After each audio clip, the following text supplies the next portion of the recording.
Hey, I'm Pat. And I'm Billy. And we're getting married! Yeah! Yeah, you know this because you watch our videos. We are up to the hardest part of wedding planning. I think this goes for anyone planning a wedding. Uh-huh. It's 2 words. Guest list. So we are terrifyingly only about 3 months away from our big day, so we're right in the invitation zone. So we're working on getting that together, and that means we have to decide who is going to come to our wedding, which is not that easy to figure out. No, There's lots of factors that go into deciding that. And I think that being a gay couple, there are extra layers of that go on top, because for everyone, obviously, this is hard because there's your space, there's your venue, how many people can actually be in it.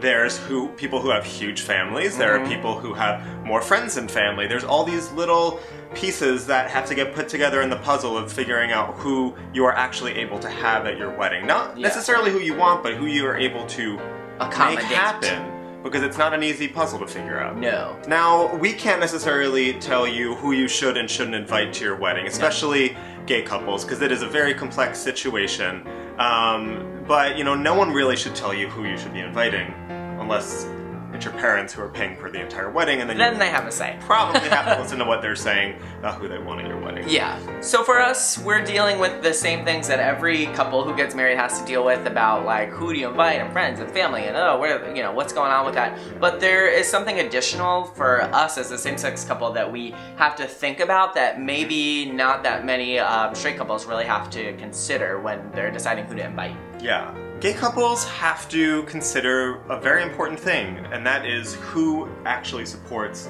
their marriage and their wedding, and who believes it is a real thing. Like, those are some pretty serious things to consider right there, because there are people that don't believe your marriage is real, or don't necessarily want you to get married. Yeah, totally. And I'm sure there's other couples out there, not just same-sex couples, who have families, you know, like I think mixed race, mixed religion, where sometimes the parents aren't happy about the decision, or like, you know, disgruntled about like, oh, I don't want my Jewish daughter to marry a Catholic guy. Yeah, and there's definitely people who just, their family members just don't like the person that you're getting married to. I mean, that happens all the time, I'm sure. But for us, it's like there are people in the world, and some people that we know, who maybe don't even think that we should get married because we're 2 men. Yeah. So the question for us becomes, do we invite those people who maybe don't think that 2 men should be able to get married? Do we invite them to our wedding?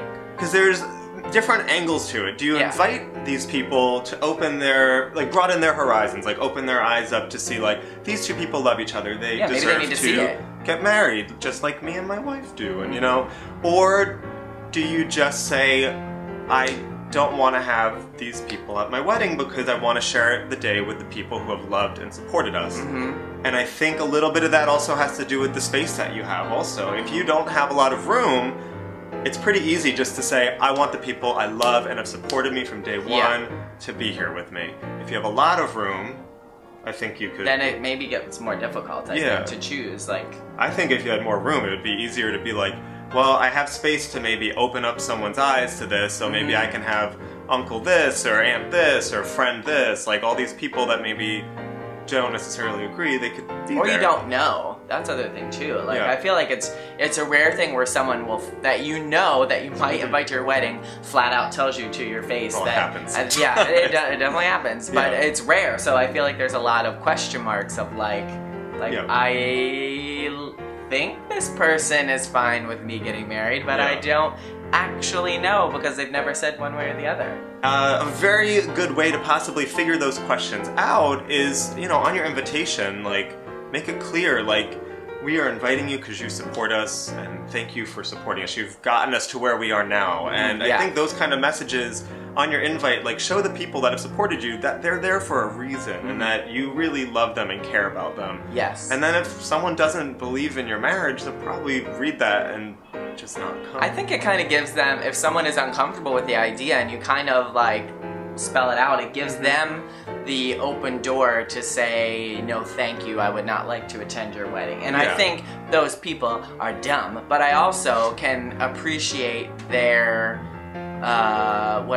their viewpoint or I can respect their opinion to have a terrible opinion. Yeah, I just don't want those people to tell me that, or to be at our wedding and kind of cringe or, you know, emit a negativity. Yeah, it's our special day. We don't want any jerks there to give us bad vibes on our special day. Yeah, it's all about good stuff. Yeah. Happy stuff. So, I don't know, share your thoughts on this. This is a very difficult thing to figure out, especially about such a happy event. It's a pretty hard thing to go through. So you want to just be smart about it. So what do you think is the smartest way to go about this? Yeah, we'd love to know your advice. So leave us some comments and keep interacting with our videos because we definitely check everything. Yes. And we appreciate your feedback. Oh, always and forever.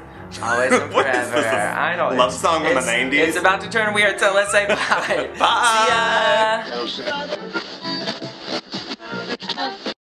Always and forever, you take me to the moon. I drive a Maserati over